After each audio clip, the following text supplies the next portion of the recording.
emerged, seeking to consume all in their path, and before long, the Protoss, a highly advanced alien race, began wiping out infested worlds, burning Zerg and Terran alike. A three-way war, unlike anything humanity had ever faced, erupted almost overnight. All the while, a human civil war raged. Marshal Jim Raynor vowed to oppose the corrupt dictator Arcturus Mengsk for the betrayal of the woman he loved, Sarah Kerrigan. Boys, how about that evac? Damn you, Arcturus. Don't do this. It's done. Helmsman, signal the fleet and take us out of orbit. Now. Kerrigan, a loyal operative, was left to die at the hands of the Zerg.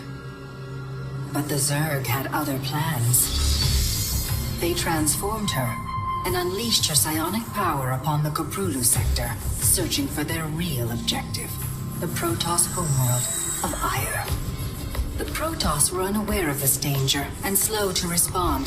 Their rulers, the Conclave, had dispatched Executor Artanis to hunt for Tassadar, a commander who had refused to wipe out infested Terran worlds. They crossed paths with a Dark Templar mystic whose kind was considered heretics by the Conclave. Through great effort, Zeratul convinced Tassadar and Artanis that he was not their enemy. Together they rallied more Protoss from both factions against the Zerg. Despite the Conclave's fury, they achieved significant victories against the Swarm. But when Zeratul struck down one of the Overmind's Cerebrits, his own mind was left vulnerable. From his thoughts, the Overmind gleaned Ire's true location, and the Swarm descended upon the Protoss homeworld with all their might and fury. It was Tassadar who kept the Templar from extinction that day. Using the power of both the Templar and the Dark Templar, he sacrificed himself to kill the Overmind. Ire was lost, but Artanis led the survivors to the Dark Templar's homeworld of Shakuras. Old prejudices were set aside. The Templar were now in the Dark Templar's debt. Without the Overmind, the Swarm fractured. Kerrigan sought control of all the Zerg, even enlisting the aid of old friends and enemies like Raynor, Mengsk, and Zeratul. Once her rule was uncontested, the Queen of Blades betrayed them all. Billions of humans and Protoss were killed. The Zerg stood unchallenged, but to the relief of all, the war seemed to end there. Zeratul suspected the Zerg had fallen under the control of dark forces. He uncovered prophecies stating that an ancient entity, Amon, was attempting to merge Protoss and Zerg lifeforms into an unholy hybrid, and that this evil might already have control of Kerrigan and her power. It was during this time that Executor Artanis, hailed as a hero, was made leader of both the Templar and the Dark Templar. As Hierarch, Artanis united both factions and promised to one day reclaim the glory they had lost on Ire.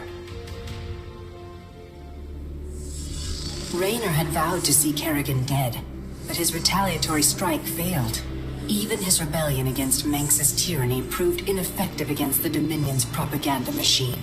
But with the arrival of old friends and mysterious new allies, Raynor revived his campaign against the Dominion, scoring major victories on multiple fronts.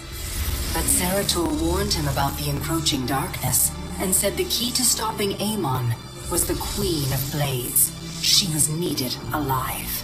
In a daring raid on the Zerg homeworld of Char, armies from the Dominion and Raynor, with help from Arcturus' son Valerian, used an ancient Zelnaga artifact to neutralize Kerrigan's power and free her from Amon's grasp.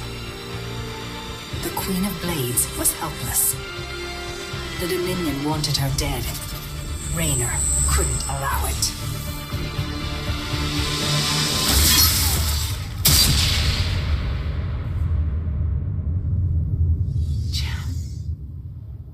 It's okay. I got you. Valerian Mengsk offered them sanctuary, but his father could not let this opportunity pass. During the raid, Kerrigan and Raynor were separated. Kerrigan escaped, while Raynor... He was briefly interrogated and summarily executed. Kerrigan sought vengeance, She set out to reclaim her position as Queen of Blades. With Zeratul's guidance, Kerrigan gathered the Zerg broods and ruled the swarm once again. Only this time, free. The killing will never stop. Until Minsk is dead. Kerrigan began dismantling the Dominion's military, one mission at a time. To her surprise, she learned that Raynor was still alive. She charted a course to Korhal, Minx's stronghold. Despite encountering his best troops and traps, she personally ended his life. But there was little time to celebrate. Amon's plans were still unfolding. Kerrigan left Raynor to rebuild, while she hunted her true enemy. Raynor and Valerian Minx set about reforming the Dominion with a just government. With the Zerg and Terrans quelled, Hierarch Artanis saw an opportunity. He declared that the unified Protoss, Templar and Dark Templar alike, would retake Ire. Any dissenting voices went unheard amid the hope for reclamation. Zeratul set off alone, searching for the truth, hoping against hope that the Hierarch was not making a terrible mistake.